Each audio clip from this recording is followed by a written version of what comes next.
Hello, everybody, and welcome to Block and Build, a podcast from Convergence Magazine. I'm Caden Mock, your host and the publisher of Convergence, and on this show, we are building a roadmap for the movement that's working to block the impacts of rising authoritarianism while building the strength and resilience of the broad front that we need to win. I'm excited to give a shout out this week to Burke in Seattle for joining our subscriber program at the Movement Builder level. Thank you so much for supporting Movement Media, Burke. You can check out the show notes to find out how you can join Burke and keep all of our shows on the air. This week on the show, we're going to take a look at how organizers at the state level are defending vital services like Medicaid, Medicare, public education, Social Security that are under attack by the Trump administration and, in some cases, their own state governments. We are starting here in my home state of California, where the coalition We Are California has been demanding protection of our Medi-Cal program. Joining me to discuss this work is one of the leaders of We Are California, the Vice President of Operations for PowerPac, Christopher Wilson. We do want to be spending some more time on this show highlighting state-level organizing being done to protect our fragile social safety net. If you are seeing effective organizing in your state to protect healthcare, education, other public services, we would love to talk with the folks who are leading that charge. You can send us an email about what's going on in your state and your community at mailbag@convergencemag.com, or you can find Convergence Magazine on Instagram and send us a DM. But for now, these headlines. Following up on our main story last week, Wisconsin voters resoundingly elected Susan Crawford over Brad Schimmel with a spread of 10 points. As we discussed on the show last week, this special election was very much a referendum on Elon Musk's unofficial role as our second president. In spite of his $25 million infusion of cash into the election and attempts to literally buy votes in a $1 million lottery, these efforts may have done more harm than good to sour voters on Schimmel. While this is indeed good news for Wisconsinites, whose Supreme Court will probably be making some big decisions on things like abortion rights and gerrymandering in the near future, there is a wider glimmer of hope here. Such a massive rejection of Musk's influence after his 2 months of absolutely ransacking the federal government suggests that Trump's mandate across the country may not be as strong as they'd have us believe. Furthermore, it suggests that the MAGA movement's bench is just simply not that deep.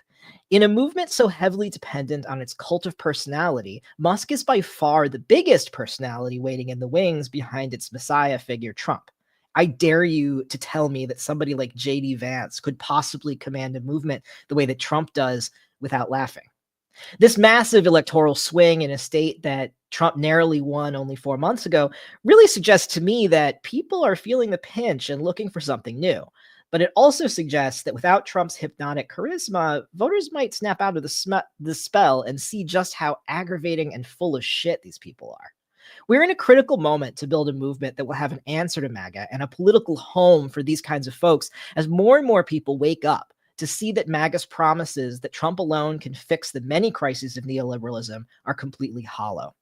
Big shout outs to the folks on the ground in Wisconsin who made this happen, including Working Families Party, Vera Action, and many more. There's clearly a template here that we can follow. And in other good election news, this one from a red state, last week voters in Louisiana resoundingly defeated a package of 4 proposed state constitutional amendments that would have eroded voters' power when it comes to state courts and much more. These ballot initiatives that were championed loudly by extreme Republican conspiracist Governor Jeff Landry would have allowed the state to set up special jurisdiction courts, try more juveniles as adults, make some weird, mysterious alterations to the state's tax code, and rush judicial special elections, making it harder for voters to participate in them.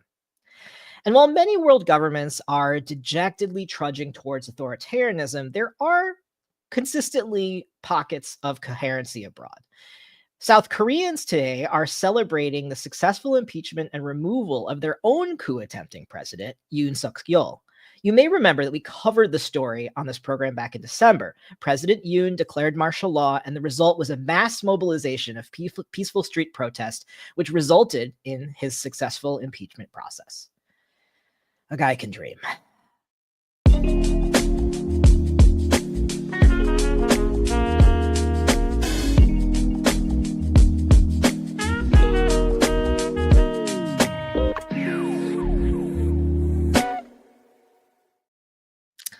All right, now we turn to politics a lot closer to home.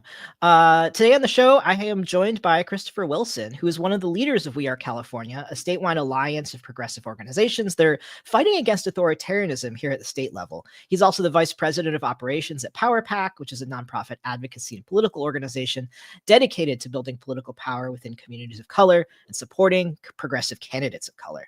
Chris, thanks so much for making the time to join me today. I am so happy to be here today with you, Caden. First off, can you tell me a little bit about your work with We Are California and PowerPac and the kinds of candidates and campaigns that you have some experience working on?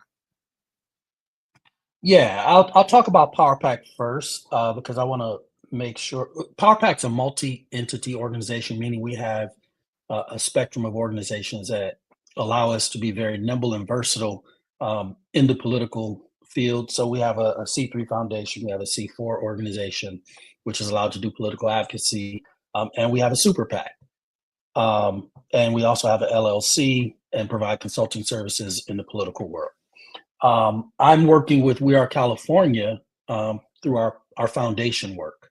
But PowerPac's an organization that was founded in the Obama era, actually to help, get Obama elected to president in 2008.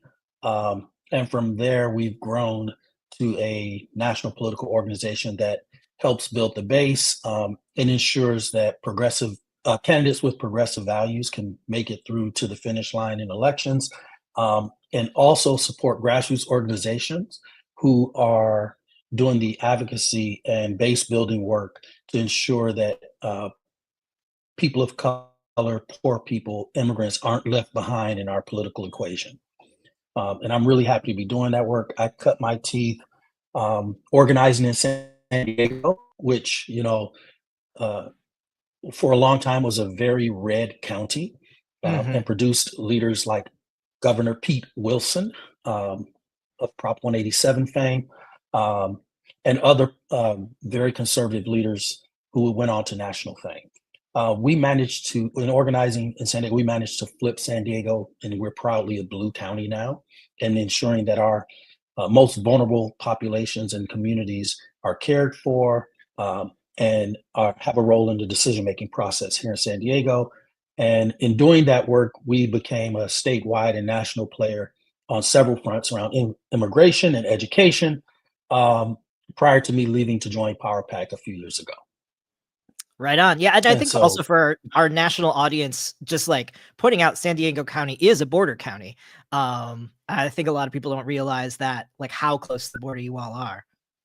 yeah, yeah, we're just like El Paso. People know El Paso as a border city, right? Hmm. And international, meeting place. And San Diego is bigger and more of an international meeting place. And a crazy number like 30-40% of our trade from the south passes through the San Diego border. Wow. And so it's a huge international zone, and hugely important to U.S. trade, and also hugely important to people seeking, a better life and freedom, and all the things that uh, you know have made America great, and are now being put at risk. Sure. Well, could you tell me a little bit then about the origins of We Are California? What sort of brought folks together? Who's in the coalition? What kind of work have you all been engaging in? Yeah. So We Are California um, really started, about 12 weeks out from the 2024 election. A group of statewide leaders got together just for, a board meeting of an organization.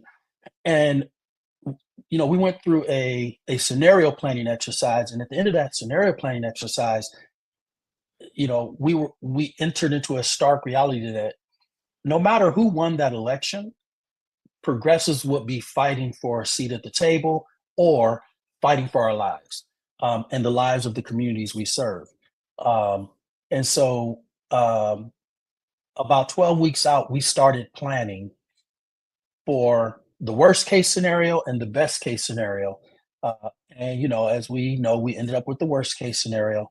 And we created We Are California in order to be a defensive force and a protective force, and to be a visionary organization who could, while fighting a defensive and protective fight, also be offering offensive solutions that would Mhm. guarantee the safety and well-being of our most vulnerable communities. We wanted to resist a Trump administration. We wanted to assist a Harris administration. um, and so that group came together to form a strategic collaboration of over 70 organizations, and represent hundreds of thousands of Californians in California, build a political identity and a political home, and be a place to capture the mass base of people who need to win for their families and for their communities, and to create a larger political identity to stand up and say, we are California, we represent California and the California values, and we are not going to be put down, or shut out. Right on. Well, let's then turn to this fight around Medicare, and the threats that the sort of like national fight pose to folks working at the state level. Um, why do you think Medicare is such a central fight right now? Well, I think Medicare, which is a entitlement program for seniors and people who have either disabilities or health challenges, um, is one of the largest entitlement programs in the country. It's a huge part of our national budget, um, and it is what also is the most vulnerable, um, to uh, folks who want to supposedly cut our deficit and cut deficit spending, and it's it, it- it's the most widespread government program that there is, meaning it helps millions of Americans across the country. It's not just focused in one area or one people. It helps millions of folks, and so it's a big entitlement. It's a big part of our budget, and it is easily a target because it also has the smallest amount of advocacy in our national government. That makes a lot of sense. I feel like a lot of the attacks on publicly funded healthcare sort of like they go along with this sort of like kind of eugenic almost logic that is coming from the administration right now too, that like people who are poor, people who are vulnerable are sort of like a sacrifice population for the this oligarchic regime. um what is the threat to state programs like Medi-Cal, and why is Medi-Cal in particular so important? Yeah, so Medi-Cal is a state program that provides health benefits to um, low-income folks and folks with health and disability challenges who, may be working but can't afford the health care.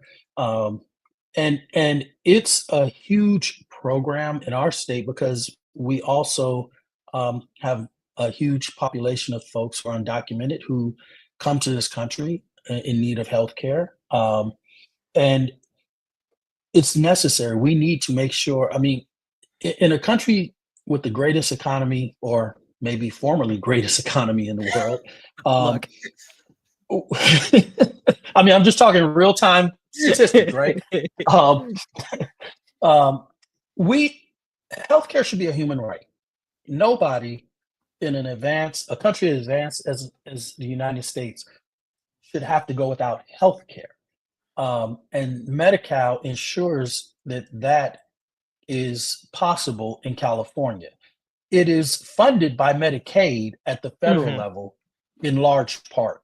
And that is what makes it a target, um, because it's a, a grantee of federal, dollars, and because we also serve immigrant populations through Medi-Cal, it makes California's program a target of the federal government and people who are opposed to us doing anything to assist our immigrant population.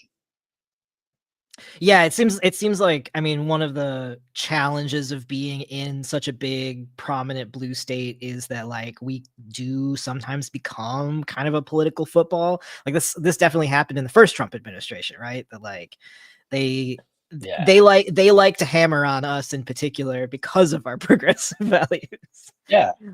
And that's why we formed We Are California. We knew from the experience of the first Trump administration that what California represents to this country is like the liberal homeland, right? The Mhm. progressive homeland. And that if an authoritarian bully like Trump was going to be successful in, carrying forward his agenda across the country, California would have to be a focus of his attack. And knowing that we formed We Are California to sort of, we formed it 12 weeks out to get a head start on planning and bringing in members and partners and forming our message, um, because we knew we had to hit the ground running day one. And that was actually the name of our formation before the election day. We called ourselves the Day One Committee, because we Mhm. needed to be prepared day one to oppose and defend California and our values from what we call the bigots, bullies, and billionaires of the authoritarian mindset. Right on. Yeah, well, and I think that the other thing is, as much as sort of in the like national imaginary, like California is this bastion of progressive values, that like there are also folks in our state government who are not, who are very much on board with the like authoritarian playbook and interested in sort of advancing that agenda in our state. So could you talk a little bit about, I guess, the nuances and challenges of fighting for programs like Medi-Cal at the state level right now? Yeah, I mean, we are San Diego. We just elected one of the you know most MAGA people in California. When I say we, I don't mean me necessarily, but San Diego Right, not County you just sent one personally. of the most MAGA folks in California to the assembly. Mhm. His name's Carl DeMaio, and he stands for and represents everything that we're fighting against in the Trump administration. And you know, I think there are still people who in our government who believe that you know um, we should be a government of compromise. But how do you compromise with somebody who is trying to literally kill your community, Yeah. literally erase your existence? There's no compromise in that. And so, We Are California is saying we're willing to work with people who want to work with us, but the biggest bullies and billionaires of the MAGA breed, they don't want to work with us. They want to erase us. And so Mhm. for us, it's a fight for our lives. It's a fight for our families. It's a fight for our community's existence. And and and inside government, we have to make people understand that that's what we're fighting.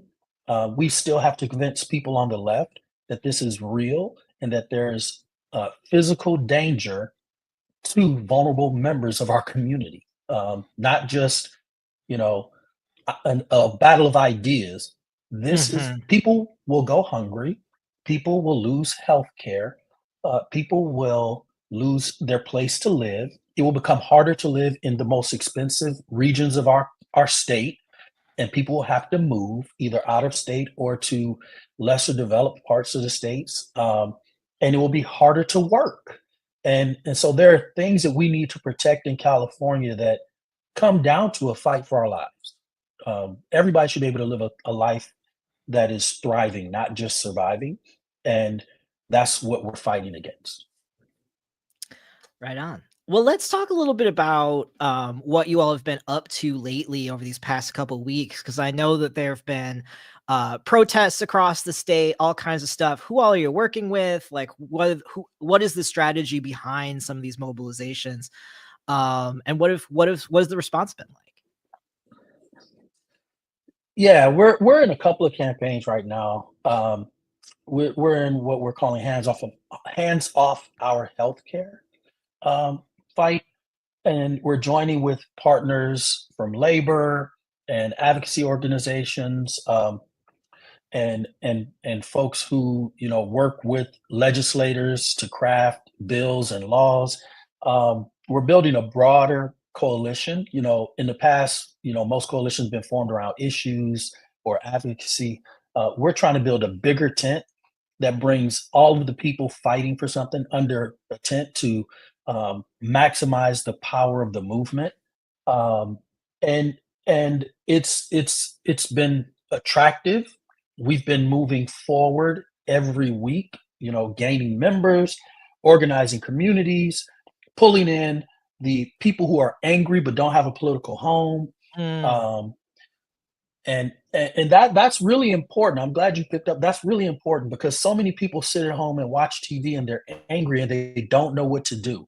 We have to have a way to pull those people in and engage them and activate them, because one of our tactics is to put pressure on our elected leaders to stand up, to speak out, to move legislation that preserves and protects the benefits to our most vulnerable communities. We have a safety net program in California that we need to protect. We have one of the best safety net programs for, benefits for food and nutrition, healthcare. Um, our unemployment is one of the best unemployment programs in the country. Um, and we need to protect those things. We need to preserve people's ability to survive when they're in trouble or when they hit hard times, and then move to thriving, and bounce back from those hard times that they may hit. And so we're trying to engage our elected officials who represent us in DC to stand Mhm. up, to stand strong, and not give in to the pressure that the bigots, billionaires, and bullies are putting on them to cave in. Um, One of the things that we didn't do very well on the left is support people once we elect them. Yeah. When we elect a leader, we tend to say, "Okay, we did that. On to the next fight." What we're trying to do when we are California is provide a base of support that echoes what our elected, but also provide background, excuse me, information, um, Mhm. and a place of a home for the people who want to be that supportive base, for the people who want to be that voice in the fight, so that our elected leaders aren't standing up by themselves and becoming a target with nobody to stand up with them. Yeah, this is something we talk a lot about on this show is that like there is a big disconnect between uh our electeds and then what the base wants, and that there needs to be some kind of like interstitial organizing that like helps people take courageous stances, that those stances don't come from nowhere, and that courage is contagious, and also electeds are people just like us, so Oh they can man, catch courage from their yeah. constituents for sure. Yeah, and it makes it easier for them to stand up and speak truth to power. What Cory Booker did the other day, while it wasn't around any certain legislation, what he did was represent what it means to stand up to power, to stand up to bullies, to stand up to the billionaire oligarchs who have, you know, beat a trail, a pathway to this MAGA ideology, in support of the president, right? And and what he talked about there wasn't based on winning.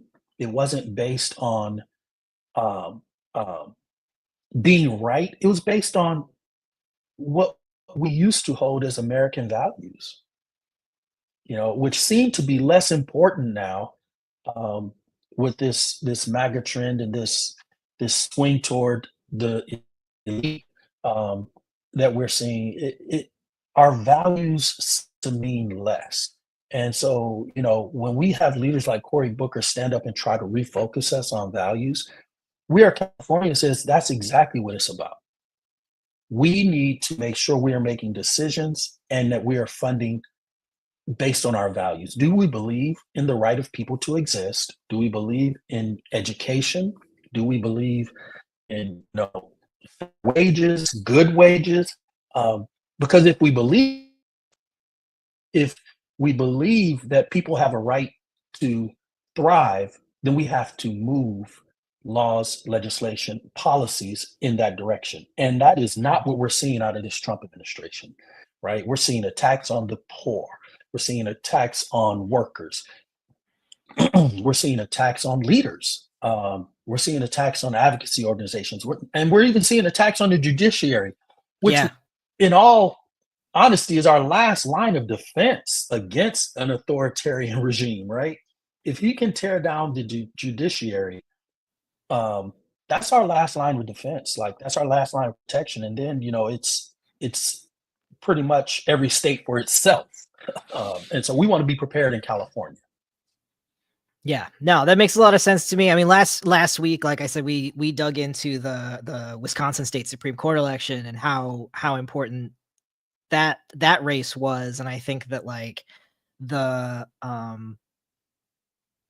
for me it really pointed up the way that like at the state level, like we have a lot more influence over the systems that govern our lives, and also that like we can be creating bulwarks. One of the interesting things about that conversation too was, I think a lot of the sort of like fear that MAGA relies on around like the sort of like law and order idea that we need to like return to some kind of like more orderly past, is that they successfully bypass some of the like progressive value propositions that you're talking about the right of people to live their lives, about what genuine safety actually means, right? That like the some of the folks working in Wisconsin were like trying to understand and come up with ways of, in some ways, short circuiting the like MAGA law and order. Frankly, a lot of it's bullshit, right? Like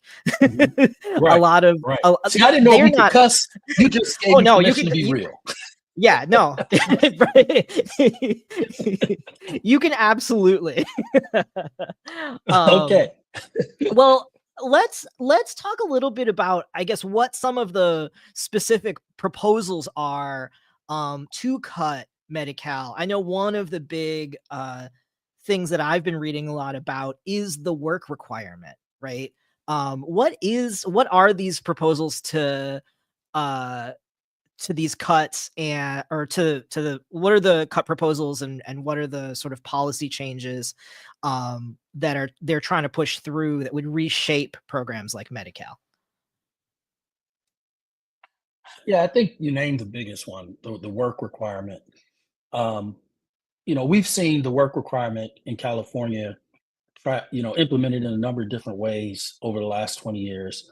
Um, and, you know, I think, there's room for compromise in some of these things, but what we won't compromise is that people who need help uh, get help. The work requirement, is a shortcut to ending people's benefit. Um, how do you make a work requirement in an economy where we're losing jobs? Mm, How do you create a work requirement in an economy where a college degree is required, for most jobs, and you're cutting education? These eh, things are diametrically opposed to progress, right? And so I have a hard time putting a lot of faith that the people recommending these what I would call adjustment to our benefit, our safety net programs. I have a hard time believing that they're genuine. Like they right. don't really want what they say they want. What they ultimately want is to do away with the program. And so how do you Mhm. negotiate or compromise with somebody when you know that their ultimate goal is to do away with the benefit or do away with the safety net program? Um, and so when you hear people opposed to work requirement, what you're hearing is we're opposed to you ending this program because we know you're not serious. Because if you were serious, you'd fund more education, you'd make college free. If you're serious about people working, you'd make sure we had a good economy that could employ people. You'd make sure that there was help for people to find jobs. You do a number of different things, but everything we're seeing is to take away from. Mhm. And so there's not a lot of hope that you can compromise with somebody from that perspective. Again, I go back to what I said earlier. It's a fight for our lives, right? And when you compromise on this over here, are you actually creating space to end or kill something over there? Yeah. And so it's a very difficult fight. Yeah, I mean, it also strikes me that a lot of requirements like this are sort of created to, like, make these, like, sort of like pit traps for people to fall into, that, like, people Yeah, who I mean, one of certainly my experience, like, supporting friends, who've had to go on disability and stuff like that, that, like, a lot of the complex requirements for these kinds of safety net programs are designed to make it so fewer people qualify for them ultimately, which exactly, exactly. then justifies the cuts, right? It's like you're projecting the, like, end goal, as you're saying, through the implementation, which is it's pretty sick if you think about it. It is. I mean, one of our organizations, Alliance San Diego, um, has a program called Start with Dignity. And when you look at Mhm. what folks are trying to do, there's no dignity in it. Regardless of where Mhm. somebody comes from or how they got here, um, they were born with dignity. And we have a chance to amplify each person's individual dignity and the dignity of the communities they live in and the dignity of the places they work. Um, and instead, folks are making these cuts and they're treating people, as though they're not human and they're treating them as though they have no dignity. And I remember a time when, you know, even, conservatives who I disagree with, like Ronald Reagan, still treated humans with dignity, still treated, still said there was something valuable about helping people when they're down. We're not in that time anymore. And folks, on the right, you know, I think have no sense of what it means to help people when they're down. And so, we see the biggest bullies and billionaires in that light, th- they don't want to help, as if these folks got to where they're at single handedly with that whole pull yourself up by your bootstraps mentality. And it's moving so far away from American values that, I don't know what it's going to look like for my kids when they grow up. Yeah. Yeah, no, it's I mean, I think that one of the things that is so important about this fight around the social safety net is that, like, the like, long-term effects of these kinds of cuts are non-trivial, and that building stuff back up to where it was is much like, I think the folks who are proposing these cuts know how challenging that task will be, right? I think about that with, like, the cuts to the federal workforce and that kinda thing that, like, they know Hmm. what they're doing, Hmm. and that, They like, know. They it's part of know. something very intentional. Um, They fully know what they're doing, and they're okay with what it means 10, 15, 20 years from now. Um, and I think want to win. They don't care how they get it, and they don't care what comes after because they won't be here to deal with it. right. Well, I also am curious, one of the things that occurs to me too, talking about this specific thing and the challenge of building a program like this back up is, what is the impact that you see of the massive income inequality in our state on this fight? Is that a part of the way that y'all have been talking about it with people, and are people connecting those dots, in your experience around, like, how I mean, I live in the Bay Yeah. Area, which is, like, one of the most crazy, intense places for income inequality in this state. Um, but yeah, do you see the impact of that, in the organizing work that y'all have been doing? Um, I yes, I think I see it different. I think, income inequality is, one of the factors in the overall progressive fight for, um, to build a better society for everyone, right? Um, in California, we're fortunate, a little more fortunate than other places, in that we have allies who um, are, members of the upper, income level, who also see it and are, doing what they can to not just help build a better society, but also bringing their peers along in the fight. That doesn't happen. That's not happening in every state. Um, Right. but income inequality is a huge factor in our fight when, you have, you know, uh, uh, low union membership, you have labor unions losing members, in other words, and you have job loss at the um, lower income points. It's creating more and more massive income inequality, uh, and that equates to poverty, Hmm. right? And so, are we move? Why would we want to increase poverty? Poverty is a drag on everything, right? It creates a bigger need for safety net services when we should be creating more good paying jobs. We should be increasing the wages at the lower levels. You know that pushes everything up for everybody. Uh, and so we do need to, have income inequality as at least as one of the tacks in our fight that we can utilize to galvanize people, but also pass legislation to shift, right? Um, why does I don't understand the need for massive income. I don't understand the need for massive wealth. I don't know what it does for people.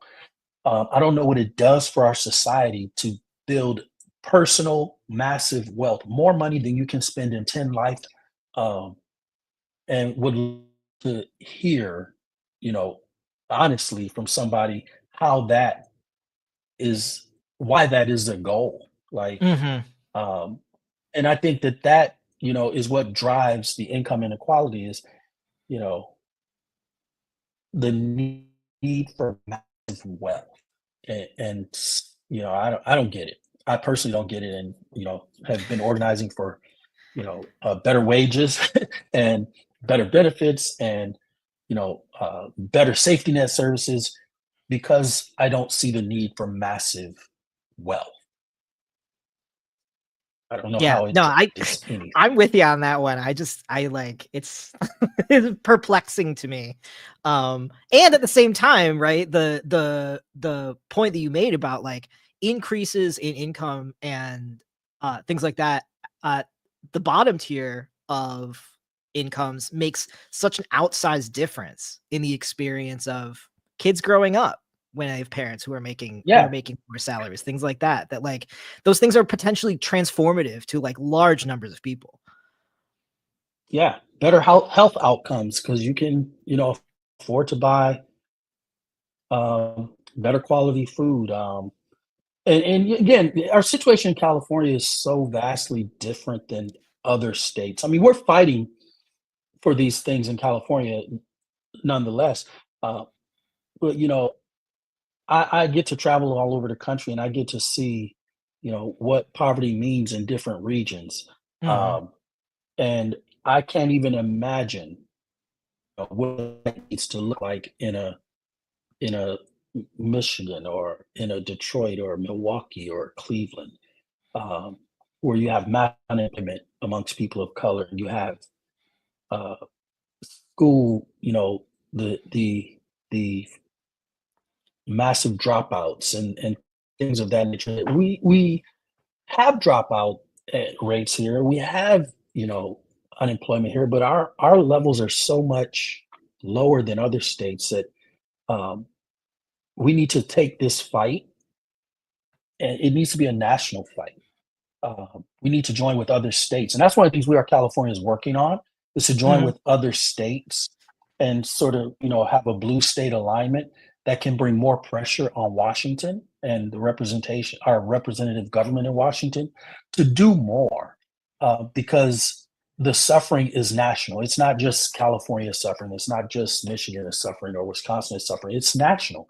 Um, and we need to have that blue state alignment, because if it's just California fighting, it's easy to ignore California, right? Write California off as, the home of the liberals and the hippies. Um, but when it's California and Wisconsin and Michigan and New Jersey and New York and Ohio and Illinois, when there's a blue state alignment, it, it magnifies our message, it increases our base, and hopefully it can increase the pressure on folks in DC to do something different. Yeah. Yeah, I think I'm excited to hear about that too. I think that, again, also to our listeners, that if you all are working in different states on fights like this one, we absolutely want to hear from you. So we can cover more of what is happening at the state level, because I think it's at this level that things start to become a little more like graspable. And like this is the level at which I think people can start building those kinds of coherent political homes that you're talking about, Chris. Are there other I mean, we could also get into Prop 13 and the whole like Third I feel like rail. that's a whole other episode if we want to talk about how education is funded in California. Yeah, I mean, I think we get into Prop 13 discussion, especially with what's happening at the national level, right? When we see the Department of Education being gutted, we can also expect that funding for education to the states is going to be gutted, right? And, sure. I think he said he's doing this to give the states power. Well, he's doing this to cut the budget. He's doing this to cut education, the Department of Education's budget, right? And use that to reinforce tax cuts to the rich. So when we talk about Prop 13 and talking about, corporations, at least the corporations paying their fair share, we've been behind the curve on corporate taxes for 40 years, at least in California, right? Yeah. And it's time to, they talk about a rising tide lift all boats. Right now, the boat's being lifted by middle class earners. And it's time for us to right size that and get corporations to pay their fair share so we can have the revenue for our safety net program, so we can have the revenue for our education um, budget here in California, so we can get back to making community college free. So we will have the most technologically advanced workforce in the world. When we look at how California became what it is, the juggernaut economy that we have, the technological economy we have, the bio industry we have here, it was started back in the 60s when college was essentially free in California. And we educated our population to a very high level and created the technological advances that moved the country. And if we want to get back to that, then we will have to figure out a way to get the revenue back into our government. And, you know, corporations, while providing jobs and, economical impacts, also need to pay their fair share in taxes so that we can have the things we need to hold our place as fifth or sixth largest economy in the world. Yeah, and None of look, that comes for free. and in spite of what Silicon Valley says about all of their innovation, so much of the stuff that was built on was paid for with public dollars, right? Like a lot of the basic science research that a lot of that stuff Right. is based on is paid for with public dollars. So it Subsidized only by makes government funding. exactly. It only makes sense that they should put back in some of what they make. Yeah. Yeah. Um, And we are California will have a front in that fight as well. We want to be the umbrella that ties, again, the movement's fight against bigots, billionaires, and bullies together. And so there's room. We're a big tent. And we have to start working together, because if they keep us fragmented, that's how we lose, because we're so small in each of these other tents that nobody's listening. But if we can yeah. build a big tent, we can get the attention and the power we need to make the change we want. Right on. Well, one last big question for you, and that is, why do you think it's helpful for folks across the country and other states to be tracking what's going on here in California? What are the lessons that you think folks can learn about the work that you all been doing? Um, like I said, we know California is not the only state under attack. We know California's safety net is not the only safety net under attack. Um, and I think, California can be a model for how different factors in the movement come together and start to work together and show up for each other, to model what we're saying about the communities, we want to protect. A community is a lot of people in one area working together to benefit the whole. That's what We Are California is.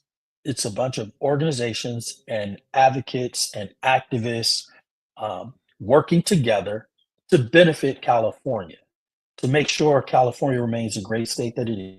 California are protected from the harms that are coming. And if we can do it in California with all the different things that have been keeping us apart, if we can overcome those things, then we can be a model for how other states build their big tent, um, to stand up to the biggest bullies and billionaires that are coming for them. Uh, we we certainly don't have all the answers for how we're going to move and work together, but we're wrestling with the difficult conversations, and how we prioritize the fights and who the targets are. Some of our targets are going to be friends of some of our friends, right? And so, Sure. how do we make adjustments? How do we, um, move them to help us move their friends? How do we come to fight the common enemy? All those are the difficult questions, and what resources are we bringing to the fight, and who's bringing those resources, and who's in need of resources. Those are all the tough questions that We Are California is wrestling with. And who's missing in our formation? Who do we Mm, need in our formation? Who do we want in our formation that help get us to that level of power that we need to shift things? Those are all the questions we're wrestling with. And once we wrestle with those questions, we get to a successful place. We can share that with people, with other states, with other organizers, with other formations. But those are difficult questions to wrestle with, and we are committed to doing that at We Are California. right on. Well, where can listeners learn more about your work and plug into upcoming campaigns and projects y'all are working on? wearecalifornia.org is a website for We Are California. And you can go to that website. You can sign up for our newsletter. You can go to that website. We have a mobilize link that has all the actions across the state. All of our partners are listed there in the regions that they exist in. And so if you're in San Diego and you want to get connected, it tells you the organizations that are part of We Are California. If you're in the Bay Area and you want to be connected, it shows all the organizations that are there. You can find it by issue, you can find it by region or locale, um, but you have to get activated. You have to get activated. And if you don't want to go through a region, you can sign up directly on We Are California to be part of this movement. We're trying to make it easy. We want people.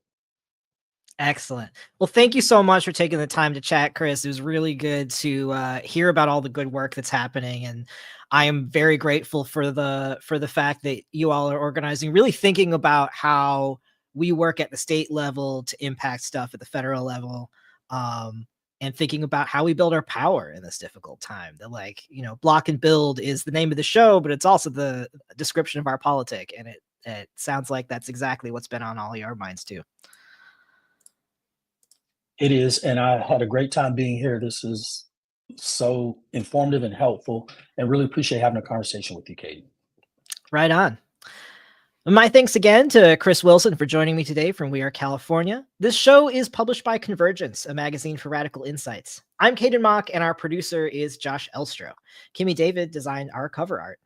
If you have something to say, please do drop me a line. You can send me an email that we'll consider running in an upcoming mailbag episode at mailbag@convergencemag.com.